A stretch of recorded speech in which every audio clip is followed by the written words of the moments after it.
सुनने में आ रहा है कि इमरान खान साहब को दोबारा गिरफ्तार कर लिया जाएगा, तो इस पर अवाम का क्या रद्द-ए-अमल होगा? कि इमरान खान की गिरफ्तारी से स्टेट को फ़ायदा क्या होता है? स्टॉक एक्सचेंज गिर जाता है, मईशत डूब जाता है, ठीक है? जो ओवरसीज़ पाकिस्तानी होता है, वो पैसे नहीं देता है, ठीक है? तो इमरान खान की गिरफ्तारी का कोई फ़ायदा नहीं है।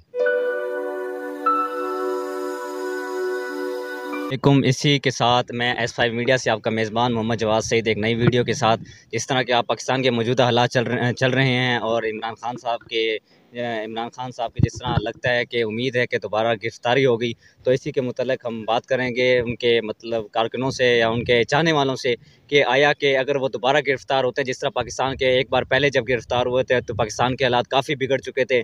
बहुत ज़्यादा खलबली मच गई थी पाकिस्तान में, हर तरफ परेशानी का आलम था। तो इस बार अगर दोबारा गिरफ्तार होते हैं तो क्या अवाम का वही जज्बा होगा या एक नए जज्बे के साथ उभरेंगे? तो आइए लोगों से पूछते हैं। अस्सलाम वालेकुम। वालेकुम सलाम।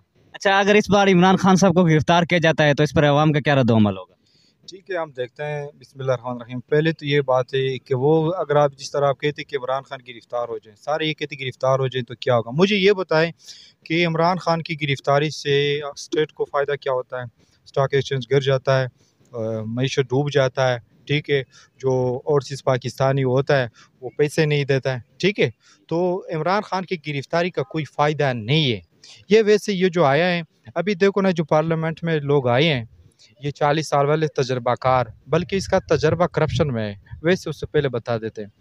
तो ये जो जो भी कानून साज़ी करते हैं, आप देखो जो 50 करोड़ वाली जिसने बात की है, अंदाज़ा लगाया कोई मोटरसाइकिल चोरी वाला, कोई दुकान के ताले तोड़ने वाला, लाख, 2 लाख, 3 लाख चोरी करता है, करप्शन करता है, तो उसको पकड़ा जाता है। वो कहता है कि नहीं, 50 करोड़ से ऊपर जो चोरी होते हैं, उसका एहतसाब होगा 50 करोड़ तक, यानी नैब के वो सिस्टम में नहीं आएगा।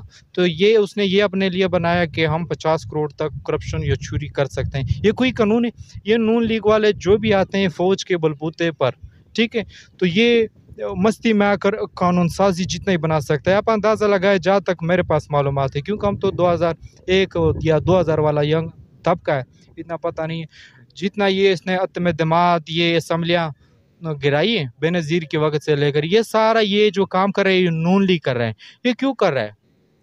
तो इसमें किसी को फ़ायदा नहीं, उल्टा मुल्क का नुकसान होता है। ये अपने ये फिर भी कहता है कि जमहूरियत है, ये चीज़ें। अब मुझे बताओ जमहूरियत का क्या रह गया है? अभी जो 90 से असेंबली की बात ऊपर चली गई है, जमहूरियत में और ये कानून का हिस्सा है। कानून तो मुकम्मल तौर पर तबाह नहीं हुआ है, जमहूरियत है, तो फिर उस पर अमल क्यों नहीं होता है? दूसरी साइड से आप देखना, जो कानूनदान कहते हैं कि 48 से 47 दिन रह गई है हुकूमत का, तो फिर चला जाएगा। हुकूमत फिर भी कहते हैं नहीं, ये इस डेट को होगा, इस डेट को होगा, इस डेट को होगा।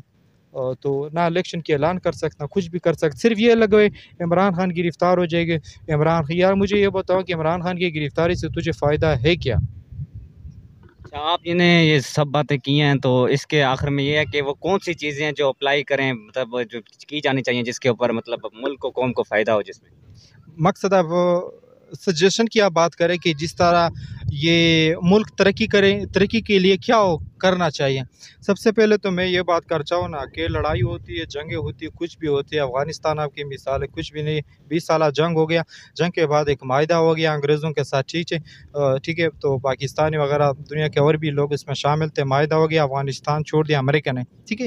ये सारे मिल के बैठ के तो फिर इस मसले का हल निकालें। नंबर 2 ये बात है ना कि मुल्क में 2 पार्टियाँ होनी चाहिए, सिर्फ़ और सिर्फ़ 2 पार्टियाँ। 2 पार्टियाँ, एक जिस तरह अमेरिका कितना बड़ा स्टेट है, क्यों चलता है?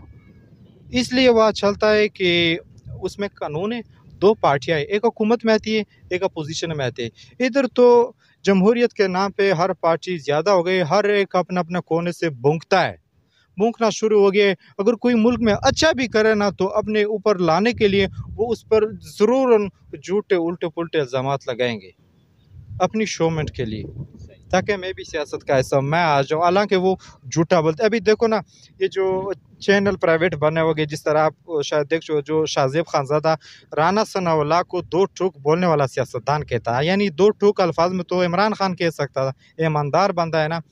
किसी सियासतदान ने आज तक ये भी नहीं कहा कि जब मैं मर जाऊँ तो मेरा जो बनीगाला का जितना भी मेरा प्रॉपर्टी है शौकत खान वगैरह को हत्या कर दूँ, ये कोई नहीं बोल सकता।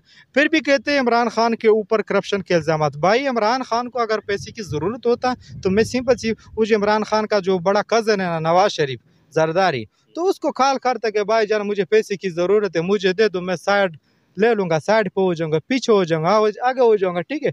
उसके जो बड़े कज़न है ना वो तो पाकिस्तान, वो तो पैसा देने को तैयार है कि तुम सियासत छोड़ो, हमारा पीछा छोड़ दो। तो ये आप देख लेना कि इमरान खान को पैसे की ज़रूरत नहीं है। सुनने में आ रहा है कि इमरान खान साहब को दोबारा गिरफ्तार कर लिया जाएगा, तो इस पर अवाम का क्या रद्द-ए-अमल होगा? जरा हम पठान तो सारे इमरान खान के साथ है, वो जो बोलेगा हम वही करेंगे इंशाल्लाह।